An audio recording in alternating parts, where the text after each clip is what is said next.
Sometimes it feels like the noise around us only grows heavier with each day. This is 10 Better Minutes, a podcast where you can hear a few real stories from the past week that offer a different way to look at the world. I am your host, Ian Rhodes, and I appreciate you taking a moment here to listen. These stories remind us that there is more happening quietly beneath the surface than the headlines show. But first, I want to begin with a story about a traveler who noticed something important at an airport. At John Wayne Airport in Southern California, one traveler noticed a Navy veteran working while dealing with serious knee pain. She could have just hurried to her gate, but Lucinda Thackeray instead paused, took in what was happening, and decided to ask the internet for help. The day was May 21st after a family funeral, and before boarding she posted a TikTok asking if anyone knew the man and how he could be supported so he could finally retire. Within hours, the video surged past 1 million views. Online sleuths connected the details to a man named James Blair, a 64-year-old who served in the United States Navy from 1980 to 1990 and has worked at the airport since 2006 as a fuel injector and mechanic. People learned that he kept showing up because retirement was not an option, especially while he was helping care for his elderly mother who was in hospice. Then the kindness spread, quickly and practically. A GoFundMe campaign brought nearly 6,000 donors and more than $184,000. Thackeray later delivered a check for more than $174,000 face-to-face right where it all began. Blair said he used part of the donations to buy a new bed. What stands out most is not just the money. It is the trust that ordinary people can notice a need, step forward, and make a difference. In a world that often feels too fast to slow down, this one moment showed how community support can turn a question into relief. It is one of those moments that reminds you the world can still feel steady, even when life hands you something confusing. A man is cleaning out old tool chests left behind by the previous owner at his restaurant in South Carolina when he finds a stack of cash hidden inside an old standing tool chest. It is $12,000 folded up in a way that is impossible to ignore, and he recognizes the bills are hundreds, all consistent, right down to the way they are tied. Instead of pocketing the windfall, he chooses the right owner. He tries the number he has saved, but the line is disconnected. So he does not stop there. He reaches out to the local NBC affiliate WMBF and shares what happened live on the air, hoping someone will connect the dots. During that broadcast, he remembers another saved phone number under a different name, calls immediately, and waits. On the other end, the previous owner answers, relieved and clearly stunned. You can almost feel the breath of calm that returns when something lost is found the right way. And the community notices. People praise him not just for returning the money, but for showing that honesty can be practical and reachable, even when the first path fails. It leaves you with a simple trust in people, the kind that makes you believe others might do the same. When roads slow people down, it is often not just the traffic.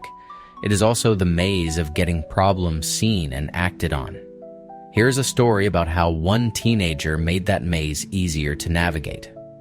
In New Delhi, 15-year-old Parth built an app called Project Sadak after a pothole incident in his own family left a lasting impression. Before the app existed, reporting potholes meant emailing people manually, hunting for the right contact, and hoping the message reached the right office in time. Project Sadak changed that flow. A person takes a photo of the pothole, and the app uses GPS to pinpoint the location. Then it verifies the image with artificial intelligence, so the report is tied to a real pothole. A human review steps in to assign a severity grade: severe, medium, or benign. Once the details are set, the app auto-drafts emails to relevant authorities for the reporter's part of New Delhi. It even includes a digital signature, so the message feels complete, not like a half-finished note. So far, the platform has enabled 360 pothole reports, and 11 repairs have already been completed. Parth is still working toward even more automated reporting tools, aiming to keep the process steady and simple. What stays with me is how practical optimism can look like a checklist. Take the picture, add the location, confirm it, send it on clearly, and let action catch up. It is easy to forget how much hope can hinge on small, practical choices, especially when a species is fighting to stay alive. In North Carolina, recent progress with red wolves shows what protection looks like on the ground. The U.S. Fish and Wildlife Service Red Wolf Recovery Program reported 4 litters of red wolf pups born in North Carolina this year. Between 12 and 16 pups survived their first few months, and that early start matters for a species that is still highly endangered. As of July, there were 22 known wild red wolves in eastern North Carolina, supported by habitat at Alligator River and Pocassin Lakes National Wildlife Refuges. One of the litters was born on private land owned by a Pray for the Pack program participant, while 3 litters arrived in the wild. Recovery work is also shaped by what threatens these wolves most, and vehicle collisions have become a major cause of death, including along Highway 64, and that is where new planning turns hope into infrastructure. North Carolina has signed a budget allocating $10.2 million every 2 years for wildlife crossings, with additional support including $31.25 million in grants and donations for crossings under U.S. Route 64. The goal is simple and steady: help wolves move safely, reduce road-related deaths, and give these young animals the chance to grow. When conservation efforts pair careful habitat work with safer routes, you can feel the difference.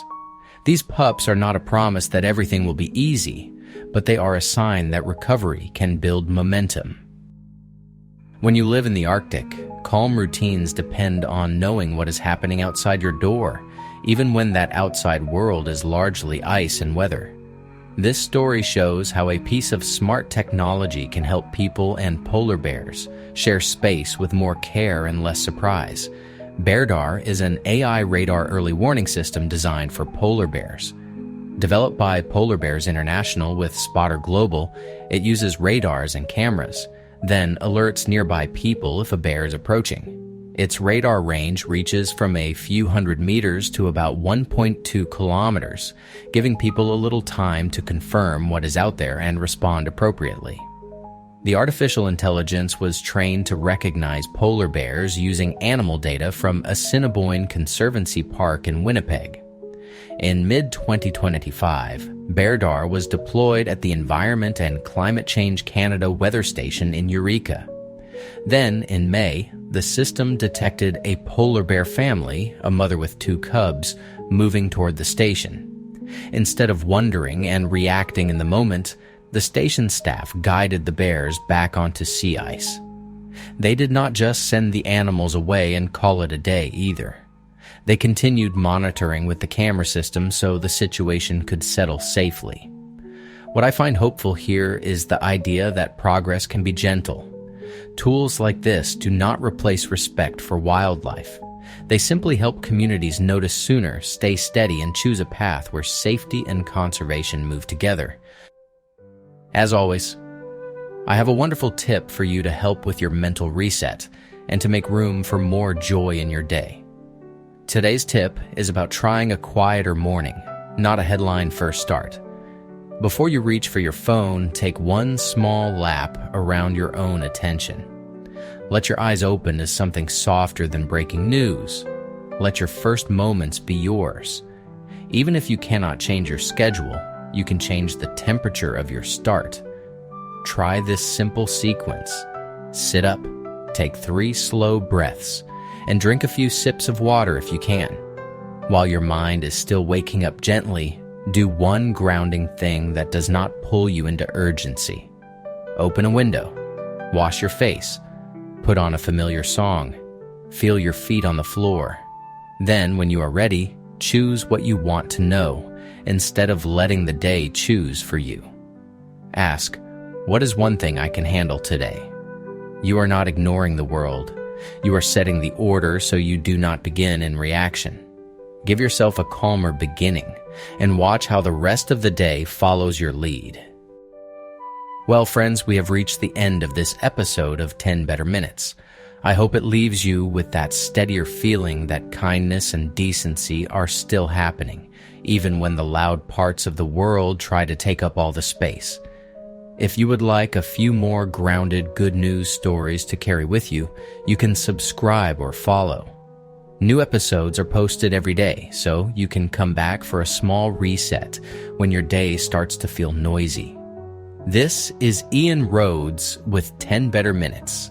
Take care, and I will meet you tomorrow.